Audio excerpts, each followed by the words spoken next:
بەڕێز دکتۆر مەیسەر شەمەری ئەندامی ڕەوتی حکمەی نیشتیمانی لەگەڵمانە بێت سەبارەت بە مەترسیەکانی سنووری عێراق و عێراق لە سنوورەکانی بەرامبەر بە سووریا. دکتۆر سوپاس بۆ ئامادەبوونی بەڕێستان. بەخێر بێن. عێراق ترسی لە چی هەیە؟ عێراق بۆ ترسی؟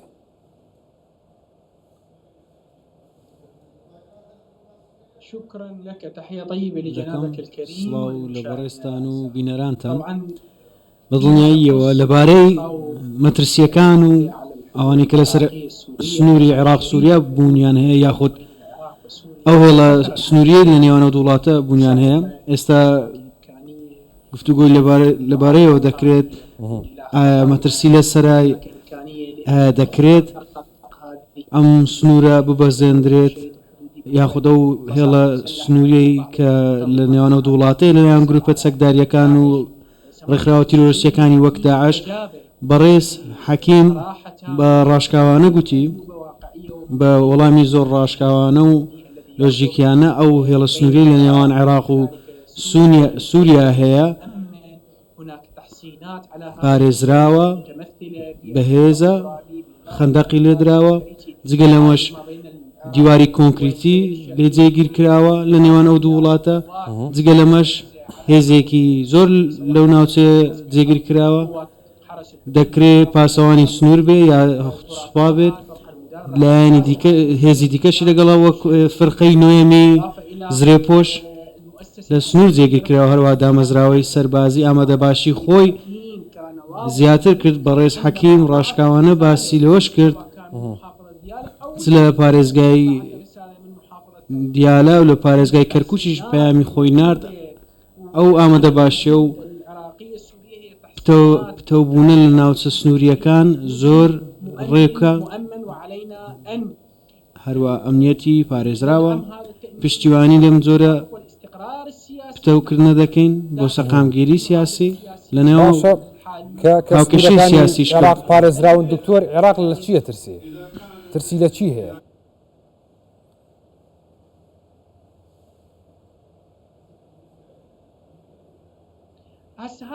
ئێستا ئەم مەترسیانە بەشێکە لە شەقامەکان دووبارە دەکرێتەوە. ئایا ئەگەری هەیە سیناریۆی 2014 سناریۆ 2014 دووبارە بێتەوە؟ هێندە ئاسانە لەم بارودۆخی ئێستا؟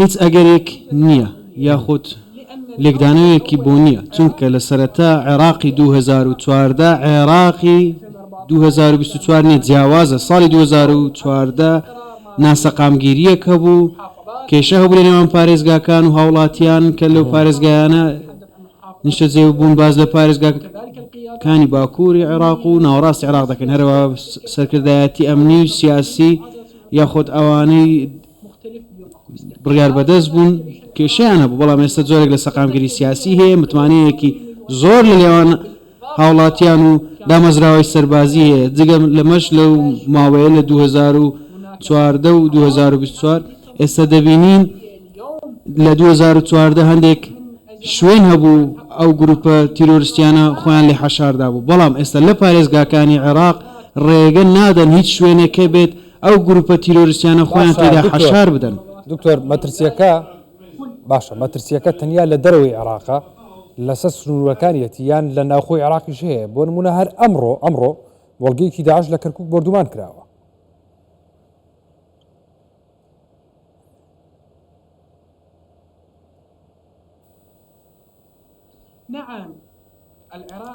بەڵێ عێراق لە 2017 شکستی داعشی ڕاگەیاند و سەرکەوتنی بەدەستێنا لە زۆرینەی پارێزگاکانی عێراق داعش تێکشکا، بەڵام ئەو ڕێکخراوە لە هەندێک شوێنی بچووک ماوە، بۆ نمونە لە دۆڵی حۆڕا، لە ناوچە دوورەکان، لە بیابانەکان ویستیان لە ماوەی ڕابردوو چەند ئۆپەراسیۆنێکی تیرۆریستی ئەنجام بدەن، زیان بە هاوڵاتیان بگەینێت لە پارێزگایانە یاخود زیان بە دامەزراوەی سەربازی بگەینێت، بەڵام دامەزراوەی ئەمنی و سەربازی و دژە تیرۆری عێراقی و دەستەی حەشدی شعبی ڕوبەڕوویان بوونەوە، چەند ئۆپەراسیۆنێکی فراوانیان ئەنجامدا، بە دواییاندا گەڕان بە بەشداری دامەزراوەی سەربازی و هێزی ئاسمانی و سوپا هەموو لەسەر ئاستی خۆیان ئێستا توانیان هەیە ڕوبەڕووی هەر هەڕەشەیەکی ناوخۆ دەرەکی بنەوە هەڕەشە لە سەر دەبێت چۆن مامەڵەیەکی دروست لەگەڵ ئەو دۆخەی سووریادا بکات کە کاریگەری لەسەر عێراق دروست ناکات.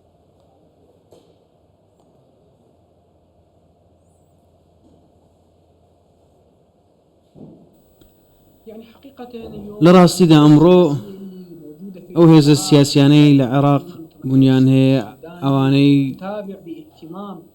لەگەڵ بەڕێ سوودانین لە نزیکەوە چاودێری ڕووداوەکان و پێشهاتەکان دەکەن ئەوەی لە کۆماری سووریای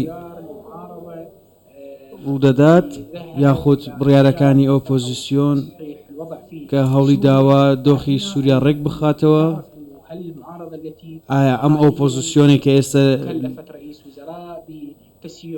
سەرۆک وەزیرانی دەست نیشان کردو ڕاستپاردووە بۆ بەڕێوەبردنی وڵات ئەو بەرپرسیارەتی پێدراوە، ئایا لەلایەن گەلی سوپا بەشێوەیەکی یاسایی و قبول دەکرێت یاخود لەسەر ئاستی نێودەوڵەتی یاخود دەتوانێت سیاسەتێک دابڕێژێت لەگەڵ وڵاتانی ناوچەکە ئەو حکوومەتی ئێستا ڕاست پێدراوە بۆ کە حکوومەتێکی کاربڕێکەرە تاوەکو هەڵبژاردن بەڕێوە دەچێت ئایا دەتوانێت پەیوەندیەکی استراتیژی لەگەڵ وڵاتانی دراوسێ دروست بکات و وێنەیەکی بۆ خۆی لەسەر ئاستی نێودەوڵەتی دروست بکات و داواکاریەکانی گەلی سووریا جێبەجێ بکات.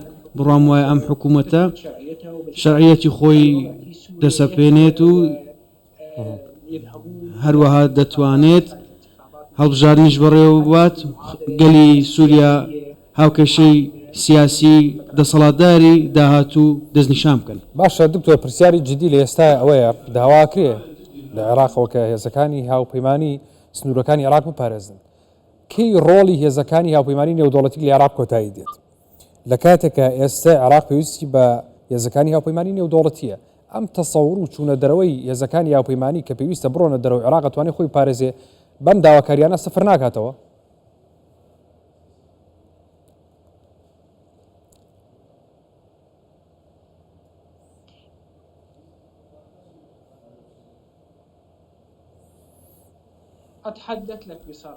ڕاشکاوانە پێت دەڵێن بوونی هێزەکانی هاوپەیمانە بیانیەکان کە لە عێراق جێگیر کراون ئێستا عێراق لەگەڵ زیاتر لە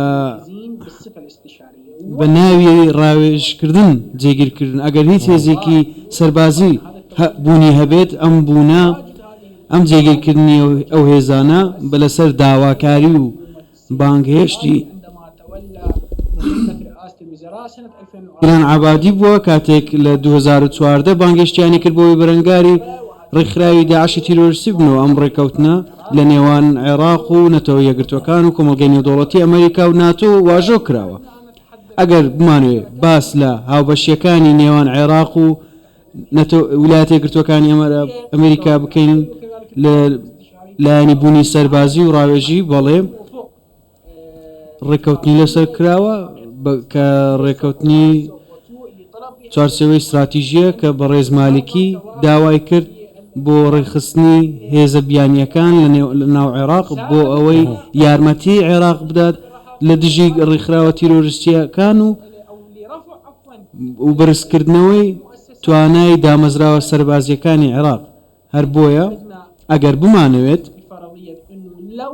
وای دابنین ئەگەر ئەو هێزە بیانیانە کە لە عێراق جێگیر کراون عێراق جێبهێڵن، ئایا عێراق ڕوبەڕووی هێرشێکی دەرەکی دەبێتەوە؟